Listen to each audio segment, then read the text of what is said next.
রাসূলুল্লাহ সাল্লাল্লাহু আলাইহি সাল্লামের কাছে একবার মুশরিকরা আসলো এবং এসে জানতে চাইল তার রবের পরিচয় সম্পর্কে। উবাই ইবনে কাব রাদিয়াল্লাহু আনহু তিনি বর্ণনা করে বলেছেন যে রাসূলুল্লাহ সাল্লাল্লাহু আলাইহি সাল্লামের কাছে মুশরিকরা আসলো এবং এসে বলল, হে মুহাম্মদ, আপনি আমাদেরকে আপনার রবের পরিচয় সম্পর্কে, আপনার রবের বংশ পরিচয় প্রদান করুন। সেই অবস্থায় আল্লাহ সুবহানাহু ওয়া তাআলা আয়াত নাজিল করলেন। আল্লাহ সুবহানাহু ওয়া তাআলা সূরা ইখলাস নাজিল করলেন, যেখানে আল্লাহ সুবহানাহু ওয়া তাআলা তিনি বলছেন, হে নবী, আপনি বলে দিন, কুল হুয়াল্লাহু আহাদ আল্লাহুস সামাদ লাম ইয়ালিদ ওয়া লাম ইউলাদ ওয়া লাম ইয়াকুল লাহু কুফুয়ান আহাদ। হে নবী, আপনি বলে দিন, তিনিই আল্লাহ, যিনি এক, অদ্বিতীয়, যিনি একক, এবং আল্লাহ তিনি অমুখাপেক্ষী, তিনি কারো উপর নির্ভরশীল নন।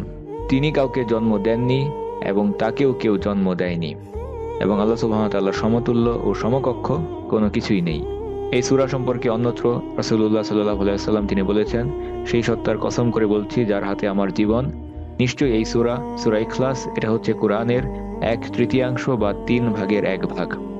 কোরআনের সমস্ত আয়াতগুলোকে যদি আমরা বিষয়ভিত্তিক এভাবে ভাগ করি, তাহলে আমরা দেখতে পাই মূলত 3 ধরনের বিষয়ের উপর আল্লাহ সুবহানাহু ওয়া তাআলা কোরআনের আয়াতগুলোকে নাযিল করেছেন, এবং সেগুলো কি? সেগুলো হচ্ছে তাওহীদ, আখিরাত এবং রিসালাত।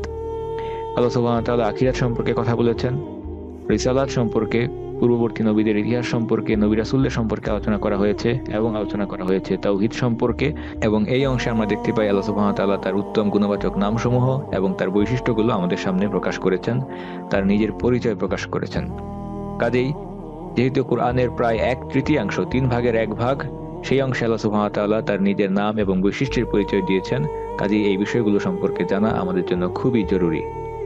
মহাগ্রন্থ কোরআনের পাতায় পাতায় অসংখ্য আয়াতে আল্লাহ সুবহানাহু ওয়া তাআলা নিজের পরিচয় উপস্থাপন করেছেন, তার বান্দাদের সামনে তার সুন্দর উত্তম গুণবাচক নাম এবং বৈশিষ্ট্য সমূহকে উপস্থাপন করেছেন।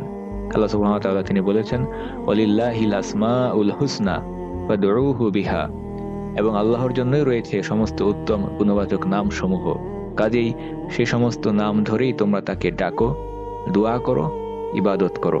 ফাদউহু বিহা। আল্লাহ সুবহানাহু ওয়া তাআলা অন্যত্র এই প্রসঙ্গে আরো বলেছেন, আল্লাহু লা ইলাহা ইল্লা হুয়া লাহুল আসমাউল হুসনা। আল্লাহ তিনি ছাড়া আর কোনো ইলাহ নেই, তার জন্যই রয়েছে সমস্ত উত্তম নামসমূহ।